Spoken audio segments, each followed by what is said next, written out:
าเด้อจำเบอร์โทรอายได้บ่อายสิเฝ้ารอเจ้าโทรหาเวลาเลิกงานมีเรื่องเว้านำอยากคุยสองคนเท่านั้นวันก่อนที่เราพบกันคนหลายอายเว้าบ่ได้เสียใจแค่เด้จึงเทใจคบเรื่อยมาเป็นที่ปรึกษาคอยปรับทุกเวลาวุ่นใจให้หูไว้เด้อเจ้าคือหนึ่งเดียวของอายถึงตัวทำงานห่างไกลแต่ใจหาตามเป็นเงาเบอร์เก่าเวลาเดิมช่วยเติมเสียงให้ได้ยินเป็นวิตามินสร้างภูมิคุ้มกันความเหงาบ่ได้ฟังเสียงคือจังบ่ได้กินข้าวคิดฮอดบวกกับความเหงานั่งเฝ้ามือถือบ้านโทรหาเด้อกดเบอร์ที่ใจเฝ้าจับมีผู้อยู่นำย่านเจ้าทำเป็นลืมเวลา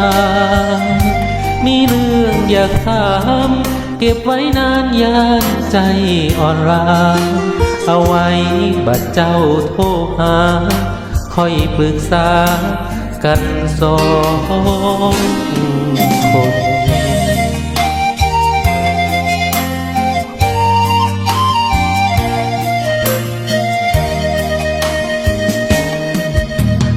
ถึงตัวสิห่างกันแสนไกล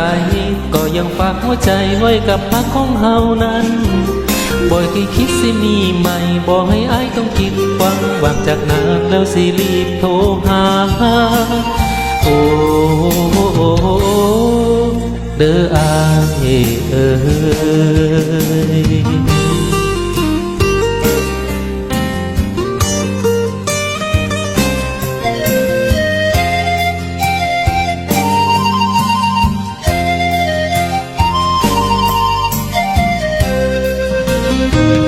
โทรหาเด้อกดเบอร์ที่ใจเฝ้าจำมีผู้อยู่นำย่านเจ้าทำเป็นลืมเวลามีเรื่องอยากถามเก็บไว้นานย่านใจอ่อนล้าเอาไว้บัดเจ้าโทรหาคอยปรึกษากันสองคนถึงเราสิห่างกันแสนไกลก็ยังฝากหัวใจไว้กับพักของเฮานั้นบ่เคยคิดสิมีใหม่บ่มีไผมาคิดวันว่างจากงานแล้วสิรีบโทรหาโอ้โอ้โอ้โอ้โอ้โอ้นัด